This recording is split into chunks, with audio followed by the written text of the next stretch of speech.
తెలంగాణ ప్రజలందరికీ అదే విధంగా ఆంధ్రప్రదేశ్ ప్రజలందరికీ కూడా వెరీ గుడ్ ఈవినింగ్. దళిత ముఖ్యమంత్రి, క్రిస్టియన్ పార్టీ, బహుజనులు ఎప్పటికీ బానిస ఓటర్లేనా, లీడర్లు కాలేరా? అది ఏ పార్టీ అయినా బహుజన ఓటర్లు అనేవాళ్ళు బానిసలేనా? ఈ బానిసలు రాజులుగా మారి అధికారాన్ని అందుకొని లీడర్లు కాలేరా? ఇది చాలా పెద్ద సబ్జెక్టు. దళిత ముఖ్యమంత్రి, క్రిస్టియన్ పార్టీ, బహుజనులు ఓటర్లేనా, లీడర్లు కాలేరా? ఇది మూడు అంశాలు. దళిత ముఖ్యమంత్రి అనేది ఒక సబ్జెక్ట్, క్రిస్టియన్ పార్టీ అనేది ఒక సబ్జెక్ట్, బహుజనులు లీడర్లు కాలేరా అనేది ఒక సబ్జెక్ట్.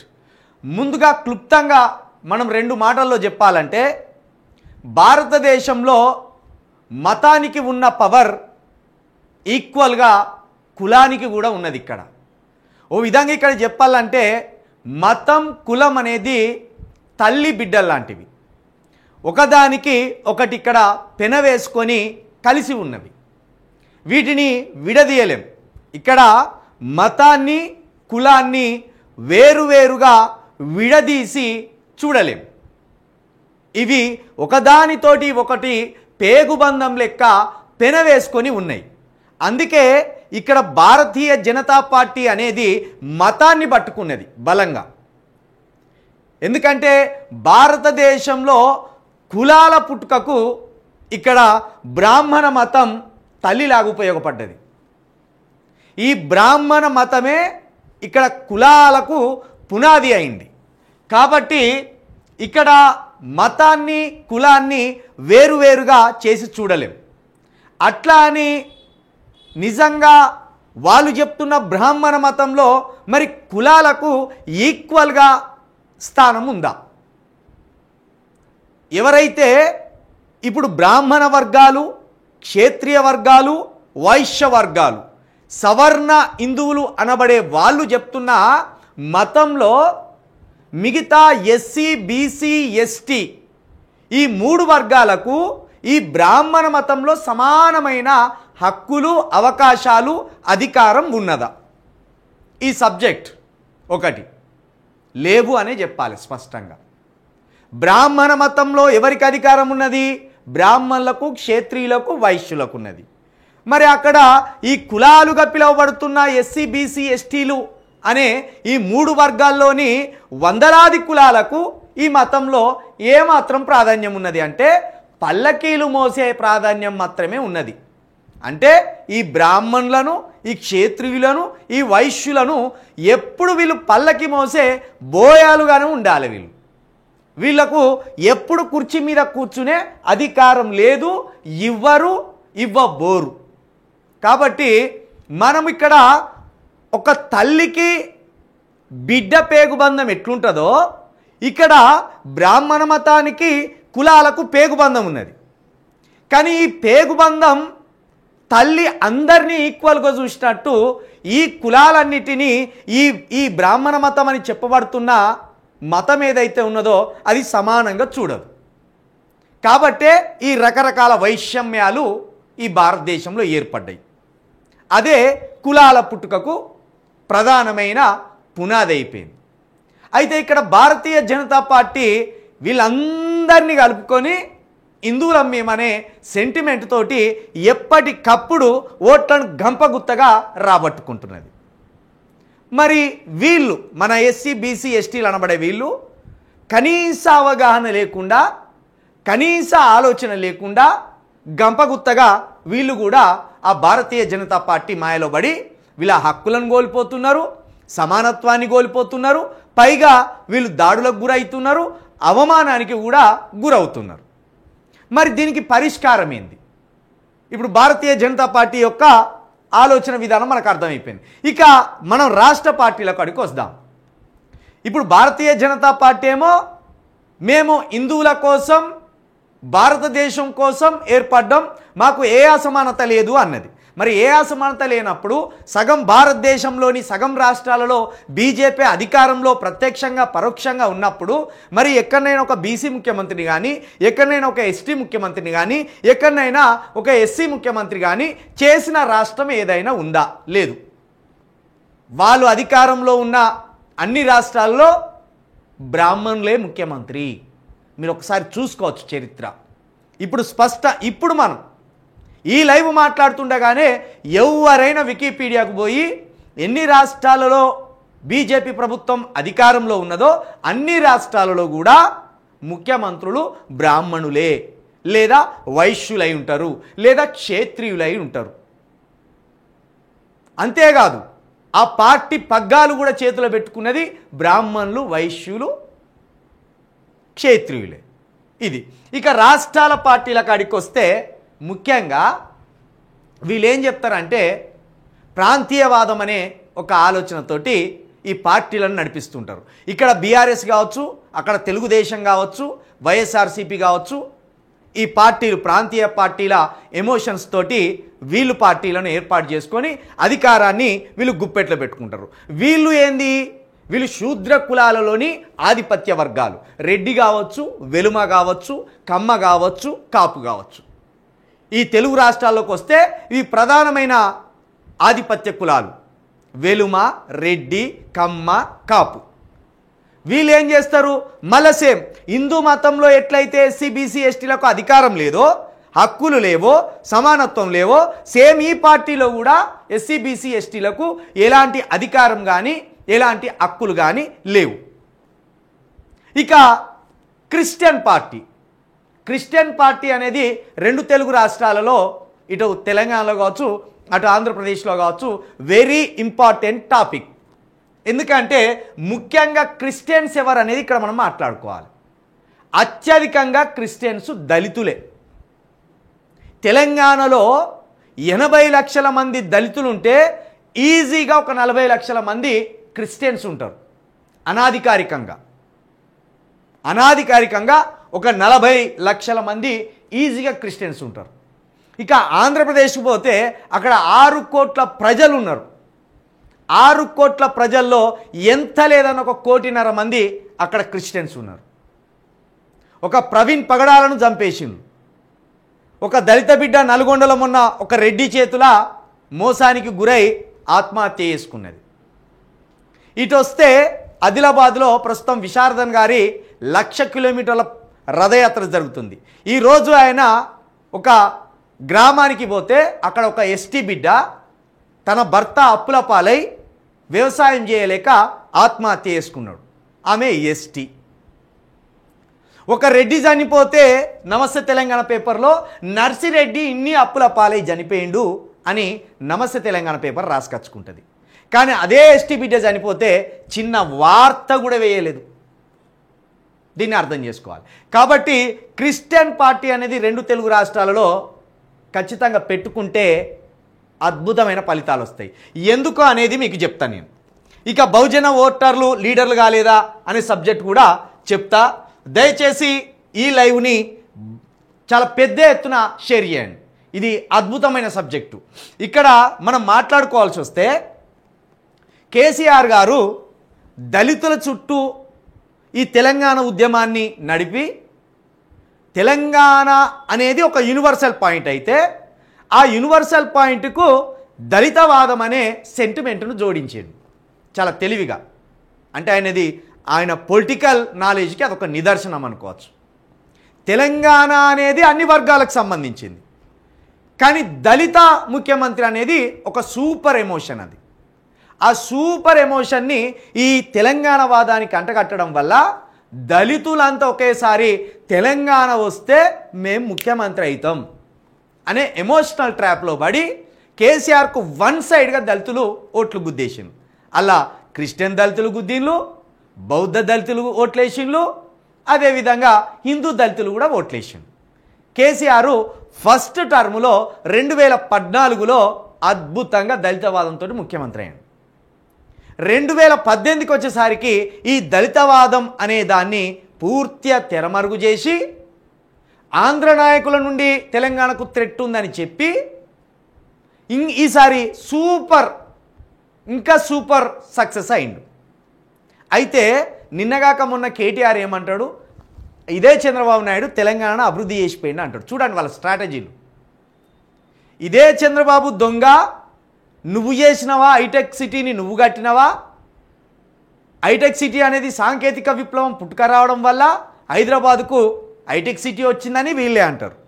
చంద్రబాబును దొంగని వీళ్ళే అంటారు. చంద్రబాబుతోటి మళ్ళీ వీళ్ళే స్నేహం చేస్తారు. అంటే ఇక్కడ ఎవరిని ఎడ్డి గొర్రెలను చేయాలని చూస్తున్నారు?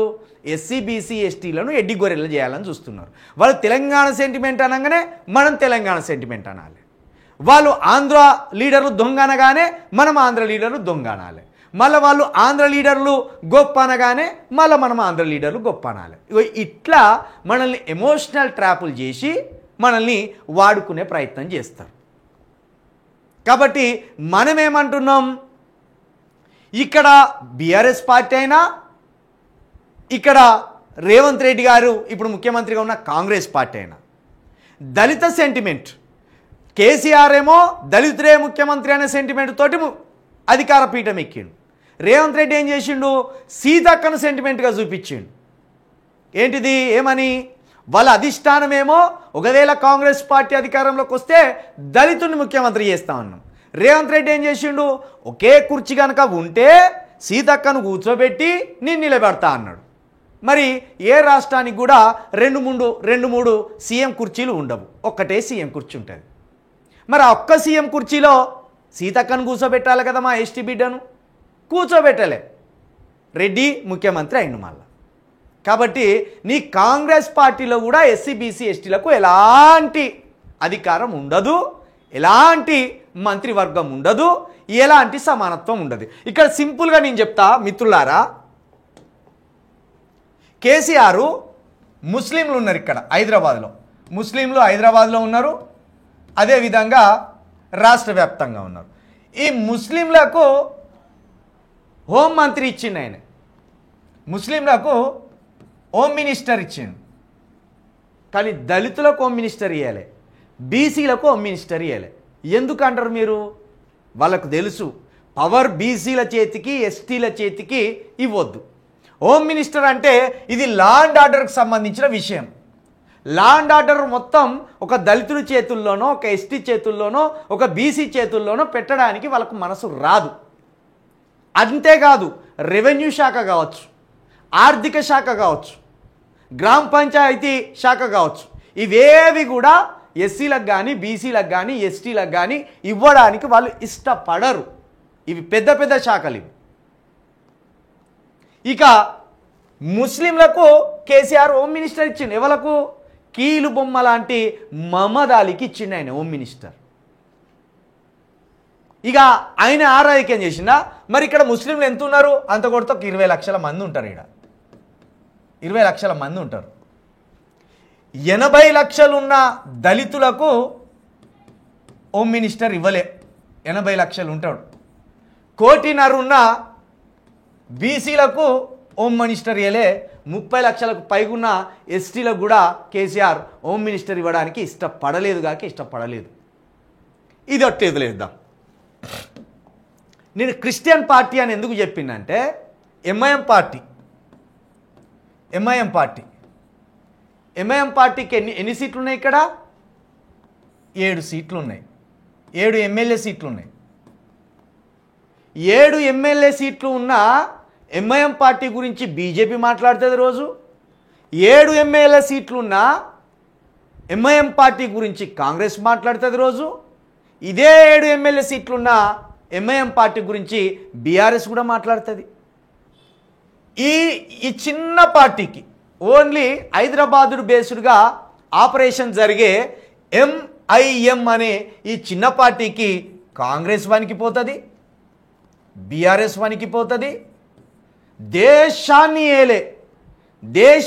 ఏలే దేశాన్ని చిక్రం తిప్పే బీజేపీ కూడా ఈ పార్టీ గురించే మాట్లాడుతుంది. వీళ్ళ చుట్టే రాజకీయం తిప్పుతుంది. మరి 7 ఎమ్మెల్యే సీట్లు, 20 లక్షల మందే ముస్లింలు. 7 ఎమ్మెల్యే సీట్లు, 20 లక్షల మందే ముస్లింలు. మరి సిగ్గులేని మన దళితులు 80 లక్షల మంది ఉన్నారు. 80 లక్షల మంది దళితులు ఉన్నారు. దీంట్లో తెలంగాణ వరకు వస్తే 40 లక్షలకు పైగా క్రిస్టియన్స్ ఉంటారు. ఇక 2 కోట్ల మంది బీసీలు ఉంటారు. దీంట్లో కూడా ఎంత లేదన్నా ఒక 10 నుంచి 20 లక్షల మంది క్రిస్టియన్స్ ఉంటారు. పైగా ఎస్టీలో కూడా 35 లక్షలకు పైగా ఉన్న ఎస్టీలో కూడా ఎంత లేదన్నా ఒక 5 లక్షల మంది క్రిస్టియన్స్ ఉంటారు ఈజీగా. టూకీగా చెప్పుకున్నా ఇక్కడ 40 లక్షల మంది, ఇడో 5 లక్షల మంది, ఇడో 10 లక్షల మంది. ఈ 55 లక్షల మంది ఈ తెలంగాణలో అనఫీషియల్గా క్రిస్టియన్స్ ఉన్నారు. బీసీలు, ఎస్సీలు, ఎస్టీలు.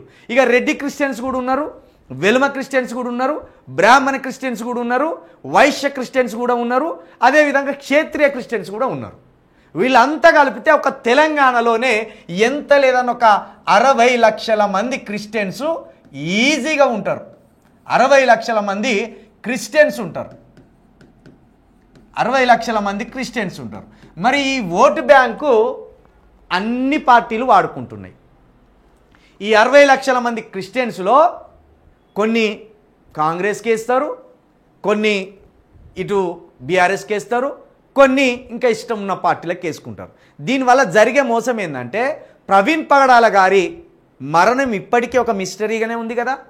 ఆయనను చంపిన్లా, ఆయన లేకపోతే డిహైడ్రేషన్ తోటి చనిపోయిందా అనేది ఇప్పటి వరకు తెలియలే. ఎందుకు తెలియలే?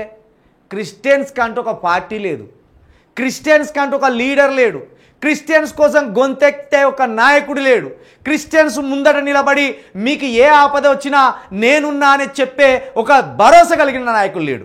అందుకే క్రిస్టియన్స్ అంతా ఇంకా గొర్రెల్లాగా పాపం మాకు నాయకుడు ఎవడని తోడేళ్ల వైపు చూస్తున్నారు వీళ్ళు. ఇక్కడ ఒక 60 లక్షల మంది క్రిస్టియన్స్ ఉంటారు తెలంగాణలో, 1.5 కోటికి పైగా ఆంధ్రాలో క్రిస్టియన్స్ ఉంటారు, అంతా కలిపితే ఒక 2 లక్షల మంది తెలుగు రాష్ట్రాల్లో క్రిస్టియన్స్ ఉంటారు. కానీ ప్రవీణ్ పగడాల గారి మరణాన్ని ఛేదించడానికి మాత్రం ఎవ్వరు, ఈ ప్రభుత్వం కావచ్చు ఆ ప్రభుత్వం కావచ్చు, 2 ప్రభుత్వాలు నిర్లక్ష్యంగానే ఉన్నాయి. కారణం క్రిస్టియన్స్లో యూనిటీ లేదని వాళ్ళకు తెలుసు, క్రిస్టియన్స్కి ఒక లీడర్ లేడని వాళ్ళకు తెలుసు.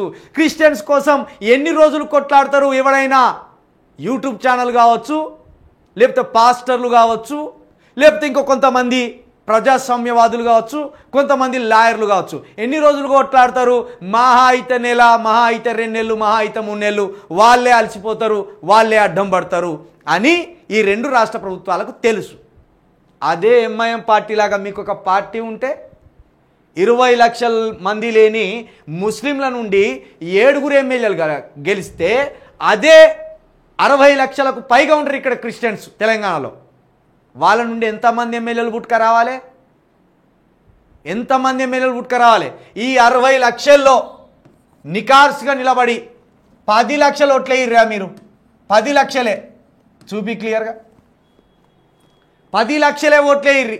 గీ 10 లక్షలే ఓట్లేయ్యి. 10 లక్షలు అంటే 10% ఓట్ బ్యాంకింగ్. కేసీఆర్ ఎన్ని ఓట్లతో ఓడిపోయాడు?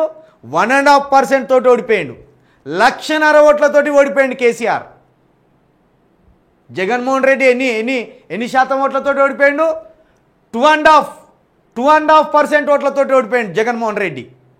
మరి మీ చేతుల 5%, 10% ఓట్లుంటే నీ కేసీఆర్ వచ్చి మీ దగ్గర కూర్చుంటాడు, నీ చంద్రబాబు నాయుడు వచ్చి మీ దగ్గర కూర్చుంటాడు, నీ రేవంత్ రెడ్డి వచ్చి ఇదే క్రిస్టియన్ల దగ్గర కూర్చుంటాడు, అదే జగన్మోహన్ రెడ్డి వచ్చి మీ దగ్గర కూర్చుంటాడు. పవన్ కళ్యాణ్ సనాతన ధర్మం అని ఊగిపోతాడు కదా. ఇట్లా పవన్ కళ్యాణ్ చేతులు కట్టుకొని వాళ్ళ క్రిస్టియన్ భార్యను తీసుకొని వచ్చి నా భార్య క్రిస్టియన్ అయ్యా మాకు ఓట్లు వేయండి అని అడక తింటాడు. ఈ రాజకీయాన్ని నేర్చుకోండి. ఈ రాజకీయాన్ని నేర్చుకోకుండా మీరు ఇట్లనే ఎడ్డి గొర్రెల్లాగా క్రిస్టియన్స్ ఉంటే ఇటు దళితుల మీద దాడులు జరుగుతాయి, ఇటు క్రిస్టియన్ల మీద దాడులు జరుగుతాయి. ముస్లింల మీద దాడులు జరిగితే ఎంఐఎం పార్టీ రెచ్చిపోతుంది. అక్కడ ముస్లిం మీద దాడి జరిగితే ఎంఐఎం పార్టీ అగ్గి పుట్టిస్తుంది. హిందువుల మీద దాడి జరిగితే బీజేపీ అగ్గిపుట్టిస్తుంది. మరి దళితుల మీద క్రిస్టియన్ల మీద దాడి జరిగితే వాడు అగ్గిపుట్టియాలి, ఎవడు మాట్లాడాలి? ఎవడు లేడు. గొర్రెలు పాపం వాళ్ళు అనుకుంటారు. ఎవడికి ఇష్టం వస్తే వాడు కోసుక తింటాడు మనల్ని. దళిత క్రిస్టియన్లని, బీసీ క్రిస్టియన్లని, ఎస్టీ క్రిస్టియన్లని, లేకపోతే ఆధిపత్య వర్గాల్లోని క్రిస్టియన్లని, లేకపోతే దళిత హిందువులని, బీసీ హిందువులని, ఎస్టీ హిందువులని ఎవరికి ఇష్టం వచ్చినప్పుడు వాడు కోసుకొని తింటారు. ఇది వీళ్ళ రాజకీయం. కాబట్టి సోదరులారని ఏం చెప్తున్నా అంటే, ఇక రోజు రోజుకు రాజకీయం మారిపోతుంది. తెలంగాణలో కావచ్చు, ఆంధ్రప్రదేశ్లో కావచ్చు. మీరు ఓటర్లుగానే మిగిలిపోకండి. ఇటు మీరు మతవాదంతో చూసినా ఓటర్లతోటి మిగిలిపోకండి. నేను మళ్ళీ చెప్తున్నా, మీరు భారతీయ జనతా పార్టీకి ముకుమ్మడిగా మన బీసీలు తీసుకుపోయి ఓట్లు వేసినా మీకు రూపాయి మందం బెనిఫిట్ లేదు. మీరు హోమ్ మినిస్టర్ గారు, నా ముఖ్యమంత్రి గారు, మీరు ప్రధానమంత్రి గారు. అరే మీ 42% రిజర్వేషన్ కోసం ఇంకా ఎదురు చూస్తున్నారు కదా. మరి భారతీయ జనతా పార్టీ హిందువుల పార్టీ. హిందువుల పార్టీ అంటే ఈ దేశంలో 130 కోట్ల మంది హిందువులు ఉంటే అందులో 60 కోట్ల మంది బీసీలే. మరి 60 కోట్ల మంది బీసీలు హిందువులుగా ఉన్నప్పుడు 42% రిజర్వేషన్ ఇవ్వడానికి మోడీకి ఏం బాధ అవుతుంది? ఎందుకు ఇవ్వలేకపోతాడు అంటే, బీసీలు బలంగా నిలబడడం కానీ, బీసీలకు ఉద్యోగాలు రావడం కానీ, బీసీలు రాజకీయ నాయకులు అవ్వడం కానీ మోడీకి కానీ బీజేపీ పార్టీ కానీ సమేసేరా ఇష్టం లేదు. అదే ఈడబ్ల్యూఎస్ రిజర్వేషన్ ఉన్నది. ఈడబ్ల్యూఎస్ రిజర్వేషన్లా చిటికలలో అయిపోతుంది. ఈ ఈడబ్ల్యూఎస్ రిజర్వేషన్ 2% ఉన్న ఆధిపత్య వర్గాల కోసం 10% రిజర్వేషన్లను తీసుకొస్తుంది ఈ భారతీయ జనతా పార్టీ. అక్కడెవడు అడ్డం పడతలేడు. సింపుల్గా వాళ్ళు అడగలే. మీరు బాగా ఆలోచించండి ప్రజలారా. ఈడబ్ల్యూఎస్ రిజర్వేషన్లు కావాలని ఎవరైనా రోడ్డెక్కి అడిగినలా. రెడ్డిలు కావచ్చు, వెలుమలు కావచ్చు, బ్రాహ్మణులు కావచ్చు, కాపులు కావచ్చు, కమ్మలు కావచ్చు, క్షేత్రులు కావచ్చు, వైశ్యులు కావచ్చు, మాకు రిజర్వేషన్లు కావాలి, మేము పేదోళ్ళం అని ఈ ఆధిపత్య కులాలు కావచ్చు, లేకపోతే సవర్ణ హిందువులు అనబడే బ్రాహ్మణులు కావచ్చు, వైశ్యులు కావచ్చు, క్షేత్రులు కావచ్చు, ఎవరైనా రోడ్డెక్కి ధర్నా చేసినలా. ఎవ్వరు చేయలే. కానీ 10% ఈడబ్ల్యూఎస్ రిజర్వేషన్ ఎట్లా వచ్చింది? వాళ్ళ చేతుల అధికారం ఉన్నది కాబట్టి వాళ్ళ వర్గాల గురించి ఆలోచించి వాళ్ళకు రిజర్వేషన్స్ ఇచ్చుకున్నారు. మరి అదే బీసీల చేతుల అధికారం ఉంటే రేపు పొద్దుటి వరకు 50% రిజర్వేషన్లు ఇచ్చుకోవచ్చు.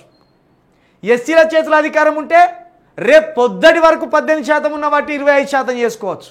అదే ఎస్టీల చేతుల అధికారం ఉంటే రేపు పొద్దుటి వరకు 9% ఉన్న రిజర్వేషన్లను 12% పెంచవచ్చు, లేదా 15% పెంచవచ్చు. జనాభా ప్రాతిపదికన, జనాభా పెరుగుదలను బట్టి, జనాభా అవసరాలను బట్టి. మరి ఇవి కావాలంటే ఏం చేయాలి? మనం రాజకీయాలు చేయాలి. రాజకీయాలు చేయాలంటే ఏం చేయాలి? మనం పార్టీ ఉండాలి. పార్టీ ఉండాలంటే ఏం చేయాలి? మనం మన ఓట్లు మనం వేసుకోవాలి. మన ఓట్లు మనం వేసుకోవాలి. ఇంకా పల్లకీలు మోద్దామా? రామ చరిత్ర నుంచి మొదలు పెడితే, రామాయణం నుండి మొదలు పెడితే, మహాభారతం నుండి మొదలు పెడితే, మోడీ భారతం వరకు, బీజేపీ భారతం వరకు ఎస్సీ బీసీ ఎస్టీలు అంటే మను ధర్మశాస్త్రంలో మనువు చెప్పినట్టు మనం పాదాలకెళ్ళి పుట్టిన వాళ్ళం కిందనే ఉండాలా. మనము పైకి ఎదిగి రాజ్యాన్ని పాలించలేమా? మన చేతికి పెన్నులు వచ్చినా, మన చేతికి కంప్యూటర్లు వచ్చినా, మన చేతికి ఈ లాయర్ పట్టాలు వచ్చినా, లేకపోతే ఇదే సాఫ్ట్వేర్ ఇంజనీర్లు చేసేంత తెలివి వచ్చినా, మనం ఇంకా రాజకీయ పార్టీల్లో ఓన్లీ జెండాలు మోయడం దగ్గర, పల్లకీలు మోయడం దగ్గరనే ఆగిపోవాలా? మనం రాజకీయ పార్టీలను లీడ్ చేయలేమా? మన ముఖ్యమంత్రి సీట్ను అందుకోలేమా? ఎక్కడ ఫెయిల్ అవుతున్నాం మనము అంటే, మన ఓట్లను మనం వేసుకునే దగ్గరనే ఫెయిల్ అవుతున్నాం. 2% లేని వ్యక్తులు దేశాన్ని పాలిస్తున్నారు. 4% లేని వ్యక్తులు ఇక్కడ రాష్ట్రాన్ని పాలిస్తున్నారు. గతంలో 10 సంవత్సరాలు 1% లేని వెలుమలు పాలించిండ్రు. కానీ ఇదే 60% అబోవ్ ఉన్న బీసీలు ఇక్కడ పాలించలేకపోయిండ్రు. ఇదే దళితులు 22% పైగా ఉన్న దళితులు ఇక్కడ ముఖ్యమంత్రి కాలేకపోయిండ్రు. ఒక 15% పైగా ఉన్న ఎస్టీలు ఇక్కడ ముఖ్యమంత్రి కాలేకపోయాను. ఇక అటు మన ఆంధ్రప్రదేశ్ కాడికి వస్తే సేమ్ అక్కడ కమ్మలు పోతే రెడ్డిలు, రెడ్డిలు పోతే కమ్మలు. పవన్ కళ్యాణ్ అనే ఒక పవర్ స్టార్గా సినిమాల్లో వెలుగు పొందిన ఆయనకు ఆలోచన ఉన్నది, రెడ్డి పోతే కమ్మ, కమ్మ పోతే రెడ్డి అవుతాను, మరి మా కాపులు ఎప్పుడు కావాలి అనే ఆలోచన ఆయనకు వచ్చింది. ఆయన ఏం చేసిండు, గట్టిగా హిందుత్వాన్ని పట్టుకొని మోడీని నమ్ముకొని ఇప్పుడు అక్కడ థర్డ్ పార్టీగా ఆడ మూడో ప్రత్యామ్నాయంగా ఆయన నిలబడే ప్రయత్నం చేసిండు. మరి అక్కడ ఉన్న దళితులు ఏం కావాలి, అక్కడ ఉన్న బీసీలు ఏం కావాలి, అక్కడ ఉన్న ఎస్టీలు ఏం కావాలి, అక్కడ ఉన్న క్రిస్టియన్స్ ఏం కావాలి? ఈ భారతదేశంలో ఇప్పుడు ముస్లింలకు వచ్చిన ప్రమాదం ఏం లేదు. ముస్లింల మీద అణిచివేతలు అంటున్నాం కానీ ముస్లింలకు పార్టీ ఉన్నది, ముస్లింలకు నాయకులు ఉన్నారు, ముస్లిం జడ్జిలు ఉన్నారు. ముస్లింలు వ్యాపారాల్లో దళితుల కంటే, బీసీల కంటే, ఎస్టీల కంటే చాలా పై స్థాయిలో ఉన్నారు. వాళ్ళని Bharatiya Janata Party just vote bank కోసం సెంటిమెంటల్గా రెచ్చగొట్టడం కోసం ముస్లింలను చూపెడుతుంది. సేమ్ ఇక్కడ ఉన్న ఎంఐఎం పార్టీ కూడా ముస్లిం ఓటు బ్యాంకు కోసం ముస్లింలను కాపాడుతున్నట్టు ఇక్కడ భారతీయ జనతా పార్టీ మీద అవాకులు చెవాకులు పేలుతుంది.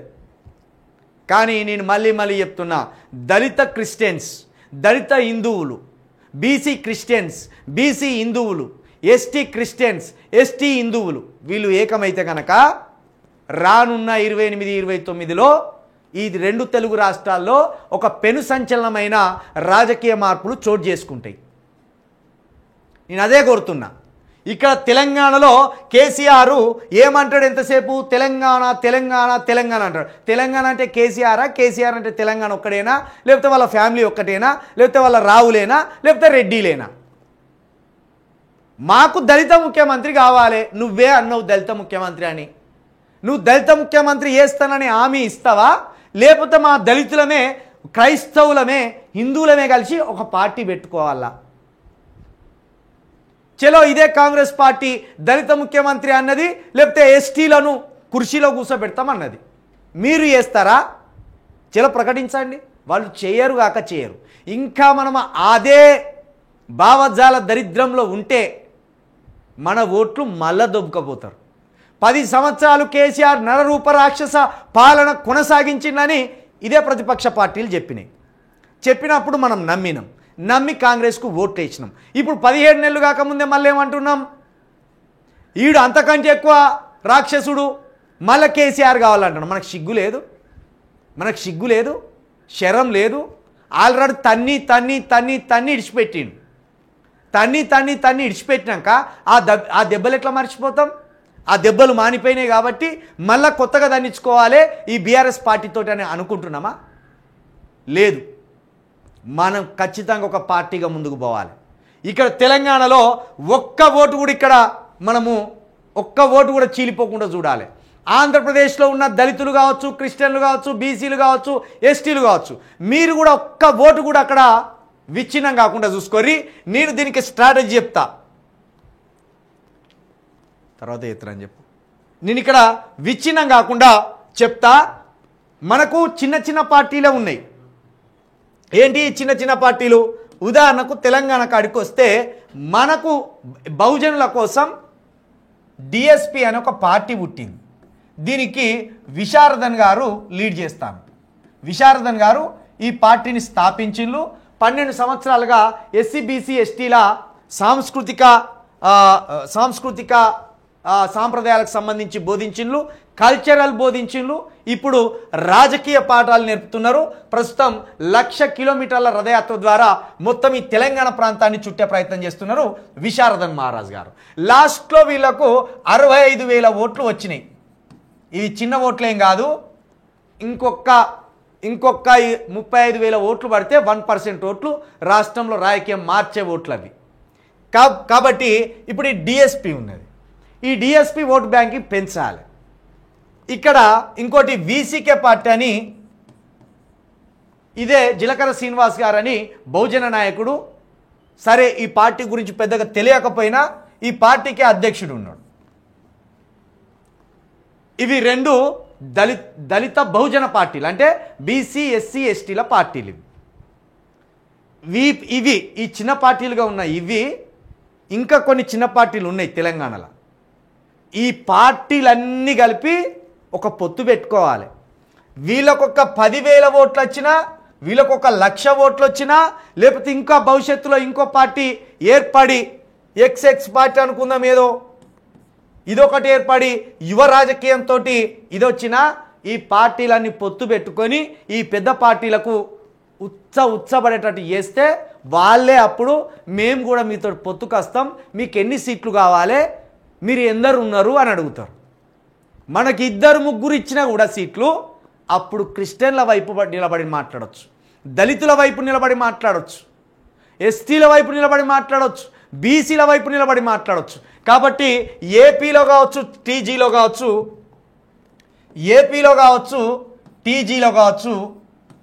ఈ ఆలోచన చేయండి. పాస్టర్లు మీరు సంఘాలుగా విడిపోకండి. మీరు ఎన్ని సంఘాలైనా పెట్టుకోర్రి, మీరు మొక్కేది యేసుక్రీస్తు వారినే కదా, మీకు యేసుక్రీస్తు వారే కదా, సంఘాలన్నిటికీ యేసుక్రీస్తు వారే కదా దేవుడు. మరి అలాంటప్పుడు మీ సంఘాలలో బోధించుకోర్రి. మనము ఈసారి వచ్చేసారికి మన క్రిస్టియన్ ఓట్లను ఏ పార్టీకి వేయాలి? వైఎస్ఆర్సీపీకి వేయొద్దు, టీడీపీకి వేయొద్దు, జనసేన పార్టీకి వేయొద్దు. కొత్తగా పెట్టబోయే క్రిస్టియన్ పార్టీకి ఓట్లు వేయాలి.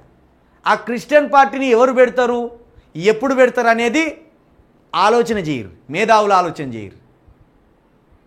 ఇక ఇక్కడ తెలంగాణలో కూడా క్రిస్టియన్స్ మీరు బీఆర్ఎస్కి వేయద్దోట్లు, కాంగ్రెస్కి వేయద్దోట్లు, ఇంకో పార్టీకి వేయద్దోట్లు.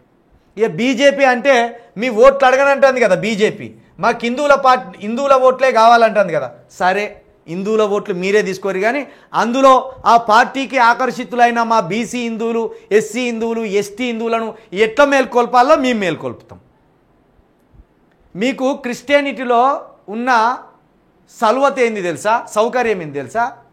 ఉదాహరణకు హిందుత్వం తీసుకుందాం. హిందుత్వంలో నువ్వు ఏ గుడికి పోయినా పూజారి ఎవడు ఉంటాడు? బ్రాహ్మణుడే ఉంటాడు. నువ్వు ఏ గుడికన్నా పో, పూజారి అనగానే బ్రాహ్మణుడు గుర్తుకొస్తాడు. నువ్వు ఇదే క్రిస్టియానిటీలో నువ్వు చర్చికి పో, ఒకసారి గమనించుర్రి, నేను గొప్ప అని చెప్తలేను కానీ మీరు చర్చికి పోరు. చర్చీలల్లో ఎక్కడన్నా బ్రాహ్మణుడు కనబడతారా చూడుర్రి, లేకపోతే ఒక కులానికి సంబంధించిన పాస్టర్లే కనబడతారా చూడుర్రి. అంతెందుకు పోయి కల్వరి సతీష్ ఉన్నాడు ఈ కుక్కడిపల్లి, ఏంటిదైనా కమ్మ, ఏది కల్వరి సతీష్ పాస్టర్ కమ్మ, అనిల్ బ్రదర్ షర్మిల గారి భర్త బ్రాహ్మణుడు.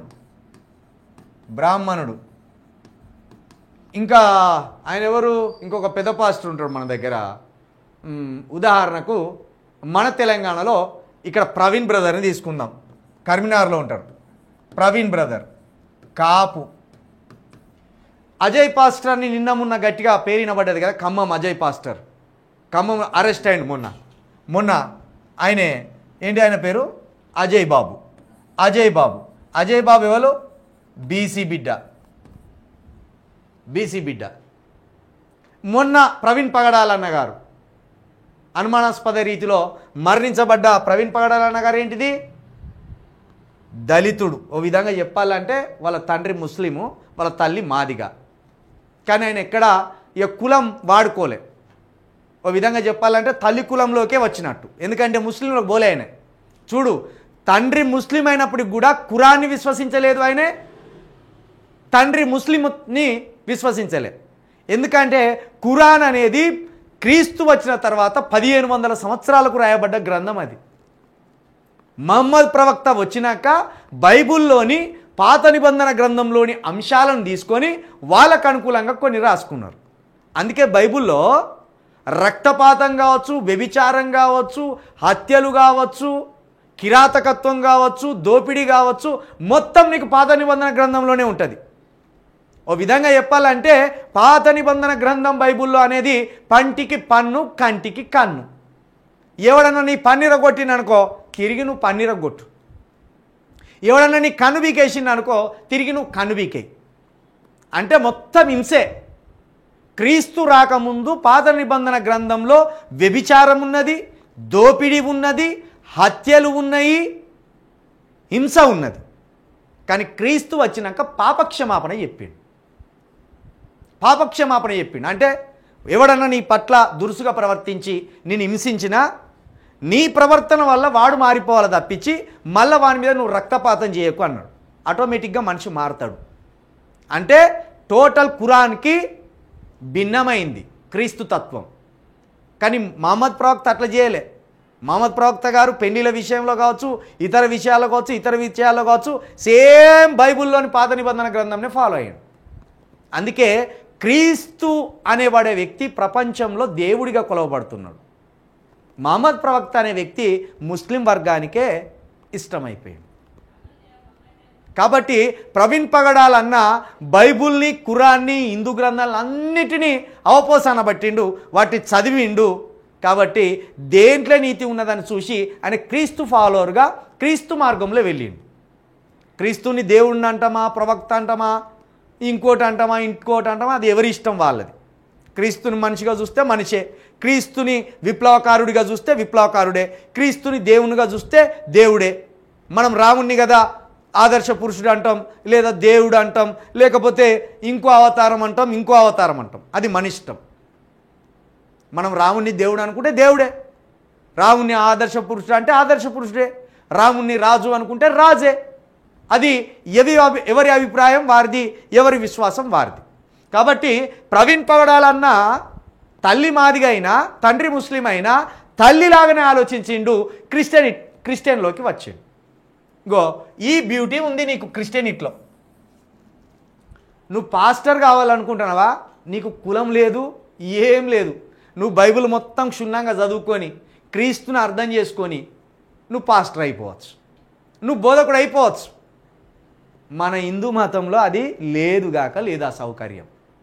పైగా ఇంకో దారుణం ఉన్నది మన హిందూ మతంలో. బ్రాహ్మణుడే పూజారి అయి ఉండాలి, బ్రాహ్మణుడే పీఠాధిపతి అయి ఉండాలి, బ్రాహ్మణుడే పూజలు చేయాలి. ఆ ఇతరులు కాలేదా పీఠాధిపతులు, ఇతరులు కాలేదా పూజారులు అనుకోవచ్చు. మేము మనోళ్ళు ఏమవుతారు తెలుసా, ఎల్లమ్మ వచ్చిందని ఊగిపోతారు, మల్లమ్మ వచ్చిందని ఊగిపోతారు, పోషమ్మ పట్టిందని ఊగిపోతారు, ఇక్కడ ఉంటారు. బ్రాహ్మణుల అవతారాలకు మనోళ్ళ అవతారాలకు చూడుర్రి ఇంత పెద్ద బొట్లు పెట్టుకొని షియాలు ఊక్కుంటా ఇక మనోళ్ళదో టైప్ ఉంటుంది. అంటే మనోళ్ళని చూడగానే మనమే కొంత ఇంతేనా అనే కాడికి మనోళ్ళది ఉంటుంది. బ్రాహ్మణ్ణి చూడగానే మనకు రెండు చేతులు ఎత్తి అబ్బో ఇక్కడేదో దేవుడు ఉన్నాడయ్యో అని మనకి చేతులు ఎత్తి మొక్కుతాం. నువ్వు ఏ దేవాలయానికి పోయినా బ్రాహ్మణుడే ఆధిపత్యం. పైగా దేవాలయాల్లోకి దళితులకు ప్రవేశం లేదు. మీరు చూడండి, అరే రాముల వారి ఉత్సవాలు జరుగుతున్నాయని ఒక దళితుడు చూడడానికి పోతే రాముల వారి ఉత్సవాలు చూస్తావురా అని కొట్టి సంపీళ్ళు. అంతేందుకు మొన్న ఒక దళితుడు పెళ్లి చేసుకొని దేవాలయంలోకి పోతామని పోతుంటే దళితుడిని ఆపి నువ్వు దేవాలయంలోకి ప్రవేశం లేదని ఎలా కొట్టిండు. ఎస్టీలకు కూడా ప్రవేశం లేదు. అంతదాకేందుకు మోడీ గారు రామ మందిరం అని అంగరంగ వైభవంగా కట్టిండు కదా. మన హిందువుల హృదయాలన్నీ పొంగిపోయినాయి కదా. రాముడి దేవాలయం కట్టి రాముడిని అక్కడ ప్రతిష్ఠించినప్పుడు మన రాష్ట్రపతి గారిని పిలిచిండ్లా, ద్రౌపది ముర్ము గారిని ఆహ్వానించిండ్లా. మరి ఎందుకు అనుకుంటాను చాలామంది ఇదే సనాతన ధర్మం అని పిలువబడే హిందూ మతాన్ని కొంతమంది ఎందుకు వ్యతిరేకిస్తున్నారంటే అందులో ఇప్పటికే అసమానతలు ఉన్నాయి. కాబట్టే చాలామంది ఏం చేస్తున్నారు, కొంత చదువుకున్న వాళ్ళు, విజ్ఞానం వచ్చిన వాళ్ళు ఏం చేస్తున్నారు, ఇన్ని అసమానతలతోటి మేము ఎందుకు ఉండాలి, మేము ఇక్కడ మాకు సమానత్వాన్ని ఏది బోధిస్తున్నదో, మేము సమానంగా మమ్మల్ని ఎవరు గౌరవిస్తున్నారో గదే మతంలోకి వెళ్ళిపోతామని వెళ్ళిపోయింది. అది కాబట్టి నేనేమంటున్నా అంటే, సరే హిందువులను రక్షించడానికి భారతీయ జనతా పార్టీ ఉన్నది, ముస్లింలను రక్షించడానికి ఎంఐఎం పార్టీ ఉన్నది, క్రిస్టియన్లను రక్షించడానికి ఎవరున్నారు? క్రిస్టియన్స్ అంటే మరి ఏ కులానికి సంబంధించిన వాళ్ళు వీళ్ళు? ఇప్పుడు అనిల్ కుమార్ ఉన్నాడు, ఏది బ్రదర్ అనిల్ కుమార్, పాస్టర్ అనిల్ కుమార్, షర్మిల గారి భర్త బ్రాహ్మణుడు. క్రిస్టియానిటీలో దిగినందుకు ఆయన ఏం దళితుడు కాలే, బ్రాహ్మణుడుగానే ఉన్నాడు. ఆయన భార్య షర్మిల రెడ్డి, ఆమె క్రిస్టియన్లు దిగితే దళితురాలు ఏం కాలే, రెడ్డిగానే ఉన్నది. కానీ ఒక దళితుడు క్రిస్టియనిటీకి మారుతాడట, బీసీ అవుతాడట. ఇది ఎక్కడి చోద్యం అంటే ఇది కుట్ర కాదా? ఇది ప్రభుత్వాల కుట్ర కాదా? మరి దీన్ని ఎవరు మాట్లాడాలి? ఏ కేసీఆర్ అన్న మాట్లాడతాడా? ఏ రేవంత్ రెడ్డి అన్న మాట్లాడతాడా? ఏ కేటీఆర్ అన్న మాట్లాడతాడా? ఏ జగన్మోహన్ రెడ్డి అన్న మాట్లాడతాడా? ఏ చంద్రబాబు నాయుడు అన్న మాట్లాడతాడా? లేకపోతే ఏ పవన్ కళ్యాణ్ అన్న మాట్లాడతాడా? ఎస్సీలు క్రిస్టియన్గా మారుతారేమో బీసీలు అవుతారట, ఎస్టీలు క్రిస్టియన్గా మారితే బీసీలు అవుతారట, బీసీలు క్రిస్టియన్గా మారితే బీసీలే ఉంటారు. అంటే వీళ్ళ రిజర్వేషన్ మీద దెబ్బ కొట్టాలి, వీళ్ళ రిజర్వేషన్ మీద దెబ్బ కొట్టాలి. మరి అదే బ్రాహ్మణుడు క్రిస్టియన్గా మారినప్పుడు ఎందుకు దళితుడు కాలేకపోయిండు? అదే పవన్ కళ్యాణ్ బ్యాపిస్తాన్ తీసుకున్నప్పుడు ఎస్సీ ఎందుకు కాలేకపోయిండు? అదే జగన్మోహన్ రెడ్డి బ్యాపిస్తాన్ తీసుకున్నప్పుడు మాదిగా ఎందుకు కాలేకపోయిండు? అదే షర్మిల తన భర్తతో పాటు క్రిస్టియన్లకు దిగినప్పుడు ఎందుకు మాల కాలేకపోయింది? అంటే మీ కులాలు భద్రంగా ఉంటే మీరు ఏ మతంలోకైనా మారొచ్చు. కానీ మేము ఏదైనా మతంలోకి మారితే మా కులం మారిపోతుంది, మా రిజర్వేషన్లు పోతాయి. ఇదా మీరు మా మీద చేసే కుట్రలు? కాబట్టే క్రిస్టియన్ పార్టీ రావాలి, ఒక క్రిస్టియన్ పార్టీ రావాలి.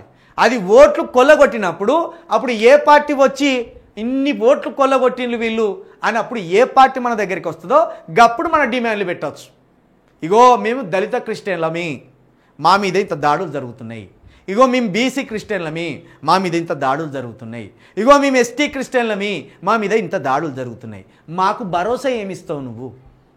మా ఓట్లు మీకు కావాలంటాను కదా, మా పార్టీ మీ పార్టీతో పొత్తు పెట్టుకోవాలంటున్నారు కదా, సరే పొత్తు పెట్టుకుంటాం. మరి మాకు ఎన్ని సీట్లు ఇస్తావు? మాకే మంత్రి పదవి ఇస్తావు? మాకు ఎక్కడెక్కడ సీట్లు ఇస్తావు? మాకు ఇన్ని లక్షల ఓట్లు ఉన్నాయి అని అడుగుతాం. గప్పుడు సుసుపడేది మన కేసీఆర్కి, గప్పుడు సుసుపడేది చంద్రబాబు నాయుడికి, గప్పుడు సుసుపడేది జగన్మోహన్ రెడ్డికి, అప్పుడు సుసుపడేది భారతీయ జనతా పార్టీకి, అప్పుడు సుసుపడదా కాంగ్రెస్ పార్టీకి? చేలో తెలంగాణలో కావచ్చు, ఆంధ్రప్రదేశ్లో కావచ్చు, తెలంగాణలో కావచ్చు, ఆంధ్రప్రదేశ్లో కావచ్చు, దళితులు, బీసీలు, ఎస్సీలు, ఎస్టీలు, దళిత క్రిస్టియన్లు, బీసీ క్రిస్టియన్లు, ఎస్టీ క్రిస్టియన్లు ఓ పార్టీ కోసం ఆలోచన చేయర్రి. రోజు పొద్దున్నే 4 గంటలకు లేచి యేసుక్రీస్తు కోసం మొరబెట్టుకుంటారు కదా. రోజు పొద్దున్నే వేకోజామ్ అంటే వాళ్ళ భాషలో 3:30కే లేచి వాళ్ళు క్రీస్తు వారికి మొరబెట్టుకుంటారు కదా. మరి అంత టైం సెన్స్ మీకున్నప్పుడు, క్రీస్తు వారికి మొరబెట్టుకునే టైం సెన్స్ మీకున్నప్పుడు, మరి మీ హక్కుల కోసం, మీ ప్రాణాల కోసం, మీ జీవితాల కోసం అదే కమిట్మెంట్ తోటి ఒక పార్టీ ఎందుకు పెట్టలేరు? అదే కమిట్మెంట్ తోటి మీరు ఓట్లు ఎందుకు వేయలేరు? ప్రార్థన చేసుకునే కమిట్మెంటు మీకు ఓట్లేసే దగ్గర కనుక ఉంటే ఈ రాజ్యాన్ని మీ చుట్టూ తిప్పుకోవచ్చు. 7 లేని ఎంఐఎం పార్టీ 7 మందే, 7 ఎమ్మెల్యేలే, పైగా హైదరాబాద్ దాటితే ఆ పార్టీ ఎవరికి తెలియదు. హైదరాబాద్ దాటితే ఎంఐఎం పార్టీ ఎవరికి తెలియదు. కానీ అసవుద్దీన్ గురించి మోడీ మాట్లాడతాడు, అక్బరుద్దీన్ గురించి బండి సంజయ్ మాట్లాడతారు, అదే అక్బరుద్దీన్ గురించి అసవుద్దీన్ గురించి కేసీఆర్ మాట్లాడతాడు. పైగా రంజాన్ కాగానే అసవుద్దీన్ ఇంటికి పోయి ఇదే కేసీఆర్ సేమియా తింటాడు, ఇదే రేవంత్ రెడ్డి సేమియా తింటాడు, అదే బండి సంజయ్ బిర్యానీ తింటాడు. జస్ట్ 20 లక్షల మంది ఉన్న ముస్లింలకు భయపడి 7 ఎమ్మెల్యేలు ఉన్న ఎంఐఎం పార్టీకి భయపడి ఇన్ని పార్టీలు వాళ్ళ చుట్టూ తిరిగినప్పుడు మరి దళితులే 40 లక్షల మంది క్రిస్టియన్స్ ఉన్నారు, బీసీలు ఇంకో 10-15 లక్షల మంది క్రిస్టియన్స్ ఉంటారు, అదే ఎస్టీలు ఓ 5-6 లక్షల మంది క్రిస్టియన్స్ ఉంటారు, ఓసీలలో కూడా క్రిస్టియన్స్ ఉంటారు. మరి వీళ్ళకెంత భయపడాలి? అంటే ఎంత లేదన్నా 2 తెలుగు రాష్ట్రాల్లో కలిసి కనీసం ఒక 2 కోట్ల మంది క్రిస్టియన్స్ ఉండరా? అన్ని కులాలలో కలుపుకొని. నేను అందుకే చెప్తున్నా, ఇక్కడ కులానికి లేని పవర్ మతానికి ఉన్నది భారతదేశంలో. ఇక్కడ భారతదేశాన్ని ఆడిస్తున్నది హిందూ మతమే, ఇక్కడ భారతదేశాన్ని ఆడిస్తున్నది ముస్లిం మతమే. మరి ఈ భారతదేశాన్ని ఆడిస్తున్నది, రాజకీయాలను ఆడిస్తున్నది హిందూ మతం, ముస్లిం మతం అయినప్పుడు ఇదే రాజకీయాలను క్రిస్టియన్ మతము, ఇదే క్రైస్తవ మతము ఆడించాలా ఆడించొద్దా? తోకలు పట్టుకొని ఆడించాలి, పాములను ఆడించినట్టు ఆడించాలి ఈ పార్టీలను. మనం ఈ రాజ్యాన్ని పాము తోక పట్టుకొని ఆడించినట్టు ఆడించాలి. చేలో క్రిస్టియన్ పార్టీకి మనం పునాదులు వేద్దాం.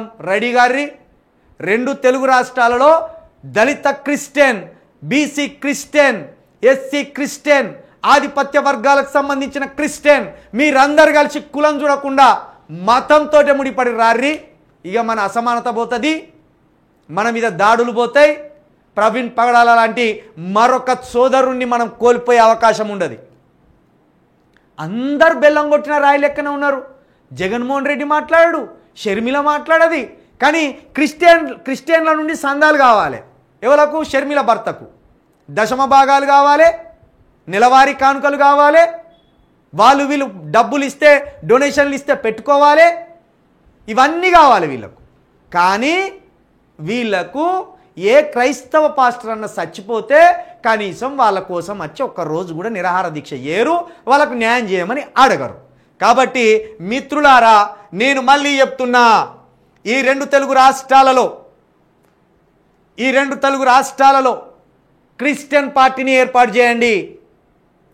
దాని ఫలితాలు ఒక 10 సంవత్సరాల తర్వాత చూడండి. ఎంఐఎంను చూస్తే ఏ లోకల్ పార్టీలు అయితే ఉచ్చబోసుకుంటున్నాయో, భవిష్యత్తులో క్రిస్టియన్ పార్టీని చూస్తే మీ దగ్గరికే వచ్చి మీతో పొత్తు పెట్టుకుంటారు. గడప దాటని పార్టీ ఎంఐఎం పార్టీ, హైదరాబాద్ గడప దాటని పార్టీ ఎంఐఎం పార్టీ, 7 కంటే ఎక్కువ లేని పార్టీ ఎంఐఎం పార్టీ. గా పార్టీ కోసం కేసీఆర్ లాంటి లీడర్ మాట్లాడతాడు, మోడీ లాంటి లీడర్ మాట్లాడతాడు, రేవంత్ రెడ్డి లాంటి లీడర్ మాట్లాడతాడు. మరి క్రిస్టియన్లు మీరే ఒక పార్టీ పెట్టుకుంటే మీ గురించి మాట్లాడరా? మీకు హోంమంత్రి పదవులు వస్తాయి. ఇప్పుడు తెలంగాణ రాష్ట్రంలో ఎంఐఎం పార్టీ కాంగ్రెస్కి మిత్రపక్షం. వాళ్ళు ఏ కోరికలు గొంతమ్మ కోరికలు కోరితే అది ఇచ్చేస్తారు వాళ్ళు. చలో ఆలోచన చేయర్రి. నేను మళ్ళీ చెప్తున్నా, ఇక్కడ మీకు నెంబర్ ఇచ్చిన స్క్రీన్ మీద నెంబర్ పెట్టలే, స్క్రీన్ మీద నెంబర్ ఇచ్చిన ఇగో ఇదే 9704642961. చలో పార్టీ కోసమే ఆలోచన చేస్తాం, మేము పార్టీ కోసమే ఆలోచన చేస్తున్నాం. క్రిస్టియన్స్ హక్కులు, దళితుల హక్కులు, బీసీల హక్కులు, ఎస్టీల హక్కులు మాత్రమే కాదు, సమానత్వం, ఈక్వాలిటీ. మేము కుర్చీ మీద కూర్చుంటే దళితుడిని కుర్చీ మీద కూర్చోబెడతాం, మేము కింద కూర్చుంటే దళితుడిని కిందనే కూర్చోబెడతాం, మేము పైన కూర్చుంటే ఎస్టీని పైననే కూర్చోబెడతాం, మేము పైన కూర్చుంటే బీసీని పైననే కూర్చోబెడతాం. All are equal. మాకు కులం లేదుగా, మతమే ఉన్నది, క్రిస్టియన్ మతం. చలో హిందూ మతం భారతీయుల ఓట్లను క్యాచ్ చేసుకుంటుంది,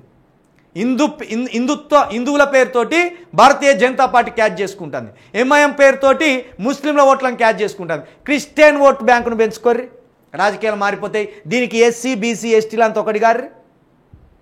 రాజకీయాలు ఎందుకు మారాయో చూద్దాం, అధికారం ఎందుకు మారదో చూద్దాం. చలో ఇక్కడ మీరు ఏ రాష్ట్రం అనేది నాకు సంబంధం లేదు, మీరు ఎక్కడ అనేది సంబంధం లేదు.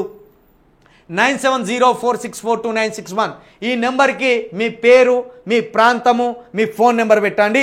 అతి త్వరలో ఈ తెలంగాణలో బహుజన ప్రజలైన ఎస్సీ బీసీ ఎస్టీలు, ఎస్సీ బీసీ క్రిస్టియన్ల కోసం ఒక పార్టీని ఏర్పాటు చేద్దాం.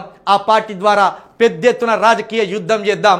మీరు దీనికి తప్పకుండా నెంబర్లు పెట్టండి.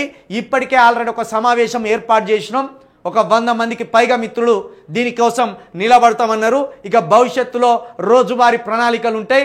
2028 టార్గెట్గా మనం పార్టీ ఉండబోతుంది.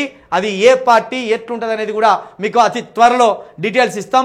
ఇక్కడ మిత్రుడు చంద్రమౌళి సీఎం పెట్టిండు, డాక్టర్ కేఏ పాల్ గారిని క్రిస్టియన్ పార్టీ కానీ నియమిస్తే బాగుంటుంది కదా, అదే మన అందరి పార్టీ. లేదు, కేఏ పాల్ మనకు పనికి రాడు, ఒక జోకర్గా ఆయన ఎస్టాబ్లిష్ అయ్యిండు. కేఏ పాలు ఒక పొలిటికల్ లీడర్ అనే ఒక దర్జాన్ని తెచ్చుకోవడంలో ఫెయిల్ అయిపోయింది.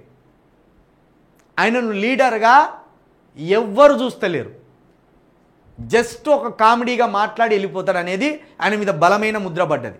కాబట్టి కేఏ పాల్ క్రిస్టియన్లకు ఎవరికి కూడా లీడర్ కాదు. ఆయన కార్యవర్గమే లేదు, 10 సంవత్సరాలు అవుతుంది ఆయన కూడా పార్టీ పెట్టి. ఆయనకు కార్యవర్గం లేడు, ఆయన లీడర్ ఎవడో తెలియదు, ఎప్పుడు ఏం మాట్లాడుతాడో తెలియదు. కాబట్టి అలాంటి జోకర్లతో నడితే ఇంకింత జోకర్లం అవుతారు క్రిస్టియన్లు. ఇప్పటికే మీకు సరైన దారి లేదు, మళ్ళీ అలాంటి వాళ్ళతో నడితే నిజంగానే ఎడ్డిగోరీలు అంటారు. ఏదో అయినా మాట్లాడతానంటే మాట్లాడతాను. 2 తెలుగు రాష్ట్రాల్లో 2 కోట్ల మంది ఖచ్చితంగా ఉంటారు బ్రదర్, ఖచ్చితంగా ఉంటారు బ్రదర్. నేనేం చెప్తానా, నేను వేసిన ఈక్వేషన్స్ బరాబర్ ఈక్వేషన్స్.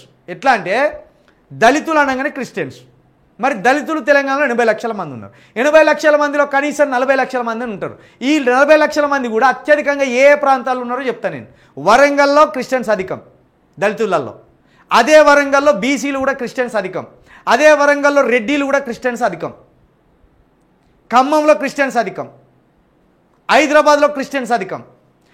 ఇప్పుడు కరీంనగరు, ఆదిలాబాదు, ఇటు మహబూబ్ నగర్లో కూడా ఎస్సీలు క్రిస్టియన్లోకి మారుతున్నారు. ప్రధానమైన ఓటు బ్యాంకింగ్ క్రిస్టియన్లు, దళితులే. కాబట్టి దళితులు క్రిస్టియనిటీని ఓన్ చేసుకున్నట్టు క్రిస్టియన్ పార్టీలను కూడా ఓన్ చేసుకుంటే మీ మీద దాడులు ఆగిపోతాయి, మీ మీద అసమానత ఆగిపోతుంది.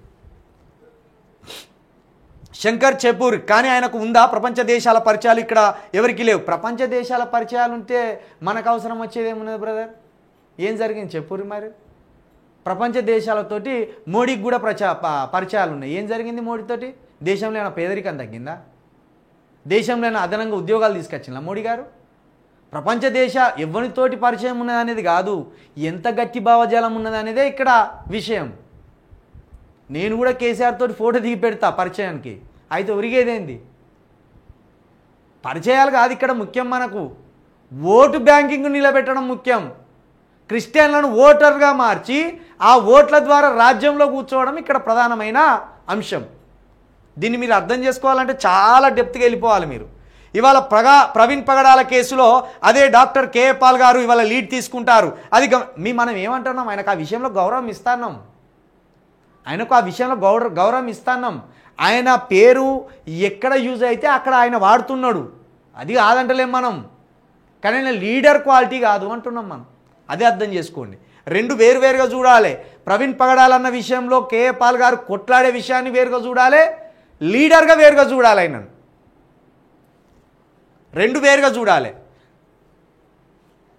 మరి ఇప్పుడు అసలైన నాయకుడు ఎవరండి? క్రిస్టియన్ గురించి పోరాడే నాయకుడు. అదే అంటున్నా బ్రదర్, మీరు మేము అంతా కూర్చుంటే కదా లీడర్షిప్ బయటకు వచ్చేది. మనం సోషల్ మీడియానే లీడర్ ఎవడు, మనకు లీడర్ ఎవరు అంటే ఎట్లా? బైబుల్ చదివిన వాళ్ళు అయితే నిజంగా మీకు ఈ డౌట్స్ రావు. మోషే నేనే లీడర్ అని మోషే రాలే ముందటికి బైబుల్లో, లేకపోతే ఇజ్రాయేల్ అంతా కలిసి మోషేనే లీడర్ అని చూపించలే. మోషే దేవుని పిలుపు అందుకొని ముందటికి వస్తే ఇజ్రాయేళ్లతోటి అవమానించబడ్డాక ఏ లీడర్ ఈయనే అన్నాక మోషే లీడర్ అయ్యిండు.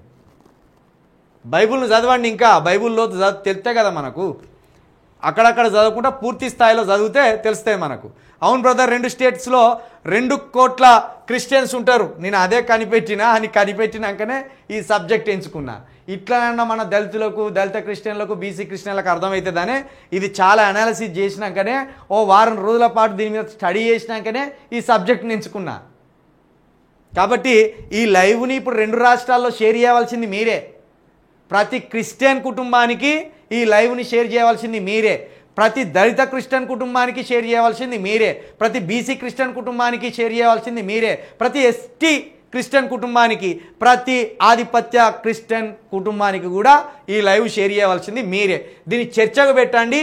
ఇది ఎంత చర్చ జరిగితే అంత లోతైన విషయాలు బయటికి వస్తే ఆ లోతైన విషయాల ద్వారా మరొక రోజు మనం సమావేశం పెట్టుకోవచ్చు. చర్చ జరగాలి. తప్పో ఒప్పో కోపమో తాపమో ఓ చర్చ జరగాలి. కోపతాపాలకు పోయినాకనే, చర్చలు జరిగినాకనే, లోతైన విశ్లేషణ జరిగినాకనే ఒక అద్భుతమైన పాయింట్ తెర మీదకి వస్తుంది.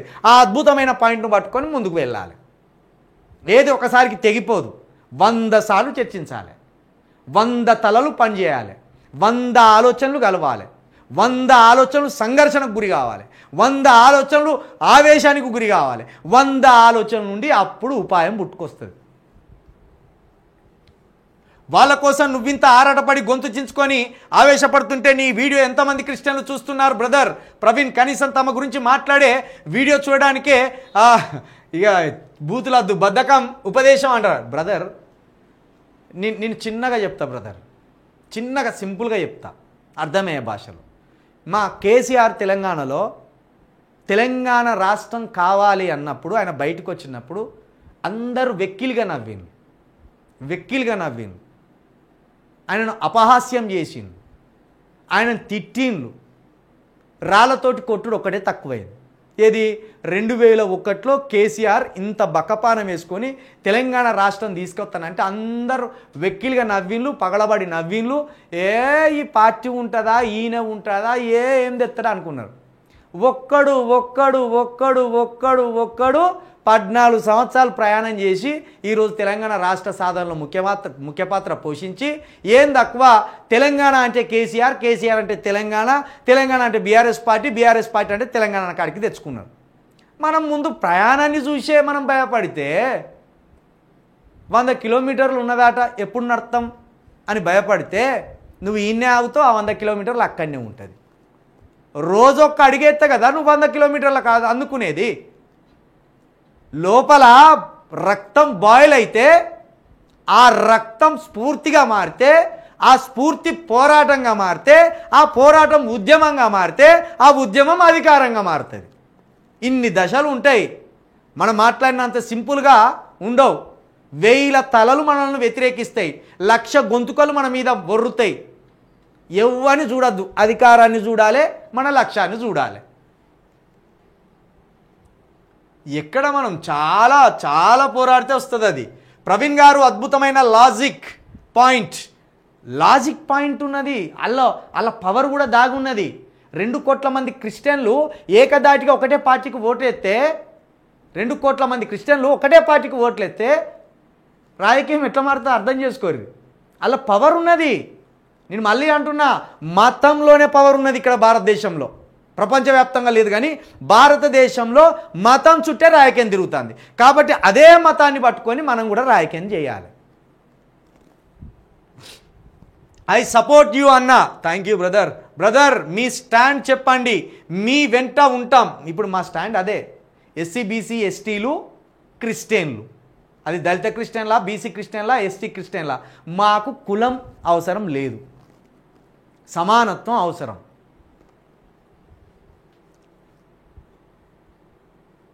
మా స్ట్రాంగ్ క్రిస్టియన్ వాయిస్ అయిన ప్రవీణ్ పగడాల అన్నని చంపేశారు బ్రదర్. ఎస్, చంపేశారని మేము కూడా గత నెల రోజులుగా గొంతెత్తి మాట్లాడుతూనే ఉన్నాం బ్రదర్. అన్నా మొన్న వైజాగ్లో ఒక క్రిస్టియన్ని కొట్టినా ఏమనలేదు అనరు. ఎందుకంటే లీడర్షిప్ లేదు కాబట్టి క్రిస్టియన్ల గురించి ఎవరు మాట్లాడాడు. క్రిస్టియన్లను చంపిన మాట్లాడటం లేడు. ఒక రాధా మనోహర్ అనే ఒక 0.5 గాడు ఒక విధంగా మాట్లాడుకోవాలంటే ఇంతవరకు ఎప్పుడు అనలే. ఒక రాధా మనోహర్ అనే ఒక 0.5 గాడు నిత్యం క్రిస్టియన్లను తిడతాడు. ఏమని అన్నారు అవన్నీ? పోనీ అదే ఒక క్రిస్టియన్ కనుక సేమ్ ఏ మతాన్నైనా అట్లనే ప్రతిరోజు టార్గెట్ చేసి అంటే తెల్లార వరకే హత్యకు గురవుతాడు. అంటే మనం రాధా మనోహర్ని హత్య చేయాలని అంటలేం. మనం రాధా మనోహర్కి అంత బలుపెందుకు వస్తున్నది అంటే, వీళ్ళకు లీడర్ ఎక్కడిది, వీళ్ళు గొర్రెలు, మహా అంటే పాస్టర్లు ఒరుతారు, ఎందుకు మా క్రిస్టియన్ మీద ఇట్లా అంటున్నావని, మా బైబిల్ మీద ఇట్లా ఎందుకు అంటున్నావని, మా క్రీస్తు మీద ఇట్లా ఎందుకు అంటున్నామని మహా అంటే వాళ్ళ ఆక్రోశాన్ని ఆవేదాన్ని మళ్ళా ప్రసంగాల ద్వారానే చెప్తారు తప్పించి నన్ను తీసుకపోయి ఏమైనా జైలు ఎత్తారా, చట్టానికి అప్ప చెప్తారా అనే బలుపు వాని అనుభవం ఉన్నది. కాబట్టే వాడు గొంతేసుకొని కుక్కలాగా మరుగుతాను. లీడర్షిప్ తయారుగా అండి. రాధా మనోహర్ మాట్లాడతాడా? కరుణాకర్ సుగుణ మాట్లాడతాడా? ఇంకో గొట్టంగాడు మాట్లాడతాడా? ఒరిని వీళ్ళకి లీడర్లు పుట్టుకొచ్చిన ఆయన మనం ఏమన్నా అంటే ఈ లీడర్లు చట్టానికి పట్టిస్తారా అంటారు. ఇంకా అఘోర్ అని తెలంగాణలో ఉన్నాడు, బట్టలన్నీ ఇప్పుకొని రోజు తిరుగుతాడు వాడు. వాడి వల్ల రూపాయి మందం బెనిఫిట్ లేదు తెలంగాణకు కానీ ఆంధ్రప్రదేశ్ కానీ. వాడు 10 లక్షలు మోసం చేసి మహిళ దగ్గర నుంచి వెళ్ళి వసూలు చేసిండు. దాదాపు 6 నెలల కంచెలు వాడు గత్తర పట్టిస్తాడు తెలంగాణ నుండి ఇటు ఆంధ్రప్రదేశ్. వాడిని ఎందుకు ముట్టుకోలే? పుసుకున్న వీళ్ళు ముట్టుకుంటే బీజేపీ ఎక్కడన్నా సీరియస్ అవుతుందేమో.